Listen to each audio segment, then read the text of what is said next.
Friends, இன்னைக்கு நம்ம zero fat எப்படி பண்ணுறதுன்றத ஒரு பேசிக் ஸ்டெப்ஸ் கைட்லைன் எடுத்து எப்படி ப்ராப்பரான ஒரு ஜீரோ ஃபேட் பண்ணுறோன்றதை இன்னைக்கு நம்ம பார்க்கலாம். ஓகேங்களா? ஃபர்ஸ்ட்டு நம்ம ஆஸ் யூஷுவல் செக்ஷன் எடுத்து ப்ராப்பராக மேலே இருக்க ஹார்ஸ் ஷூ, இந்த செக்ஷனை ஹார்ஸ் ஷூ செக்ஷன்னு சொல்லுவோம். இதை ப்ராப்பராக எடுத்து கிளிப் பண்ணிக்கணும். இப்போது நம்ம கைட்லைன் எடுக்க போகிறோம். நம்ம கட் எந்த இடத்துல பண்ண போகிறோம், எந்த இடத்துல ஃபேடு ஸ்டார்ட் பண்ணுறோம், இது நம்ம மிட் ஃபேட் பண்ண போகிறோம். ஸோ இந்த மிட் ஃபேடுக்கு இந்த கைட்லைனை ப்ராப்பராக எடுக்கணும். கைட்லைன் எடுக்காமல் பெரிய நம்பர்லேருந்து போகிறது கரெக்டு தப்புன்றதை விட இது பண்ணும்போது நம்ம எந்த இடத்துல பண்ண போகிறோம், எந்த இடத்துல ஜீரோ ஃபினிஷ் பண்ண போகிறோன்ற ஐடியா நமக்கு இருக்குது. ஸோ அதனால தான் ஃபர்ஸ்ட் என்றைக்குமே கைட்லைன் எடுத்துகிட்டு தான் பண்ணணும். ஜீரோவில் எக்ஸஸை ரிமூவ் பண்ணுறோம்.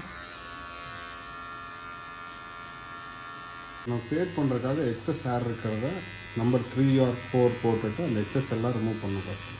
ஏன்னா நமக்கு அப்போ தான் அடுத்தடுத்த ஸ்டெப் பண்ணுறதுக்கு ஈஸியான வே தெரியும், எங்கே பண்ணுறோன்றது தெரியும். அதே நம்பர் வச்சு போகலாம்.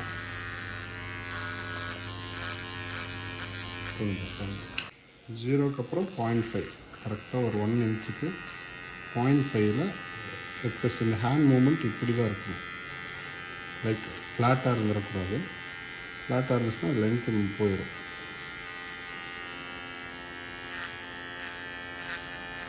ஓவராலாக அந்த லைன் வந்து ஒரு 1/2 இன்ச்சுக்கு மேலே யூஸ் பண்ணுறோம். இது ரெகுலர் ஃபேடு, பேப்பர் ஃபேடோ ட்ராப் ஃபேடோ அந்த மாதிரி நிறைய ஃபேட்ஸ் இருக்குது. ரெகுலராக ஒரு ப்ராப்பரான ஃபேட் பண்ணுறதுக்கு ஃபஸ்ட்டு ஜீரோ போட்டு கைட்லைன் எடுக்கிறோம். அண்ட் தென் எக்ஸஸ் ஏரை வந்து 3 or 4 போட்டு ரிமூவ் பண்ணுறோம், கஸ்டமரோட நீடை பொறுத்து, டென்சிட்டியை பொறுத்து. அப்புறம் ஜீரோக்கு அப்புறம் 0.5, அடுத்தது 1 இந்த லெவலில் போடுவோம். அப்புறம் 1.5 இந்த இடத்துல வரும். அப்புறமா 2ல் ஃபினிஷ் பண்ணுவோம். அப்புறம் சிசர் ஒர்க்கோமில் எக்ஸஸ் லைட்டாக டச் பண்ணால் ஃபினிஷ் ஆகும். மேலே லெவல் 1 போட்டிருக்கோம். ஃபஸ்ட்டு 0, 0.5, அப்புறம் லெவல் 1 வந்திருக்கோம். மர்ஜ் ஆகிறது விஷுவலாக தெரியுதா உங்களுக்கு?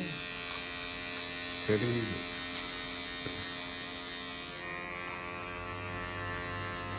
நெக்ஸ்ட்டு 0.5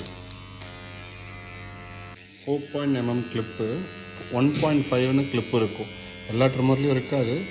அது இருந்துச்சுன்னா அடுத்த லெவல் போட்டு மர்ஜ் பண்ணால் ஒர்க் 10 minutesல ஃபேட் ஃபினிஷ் பண்ணிடுவோம்.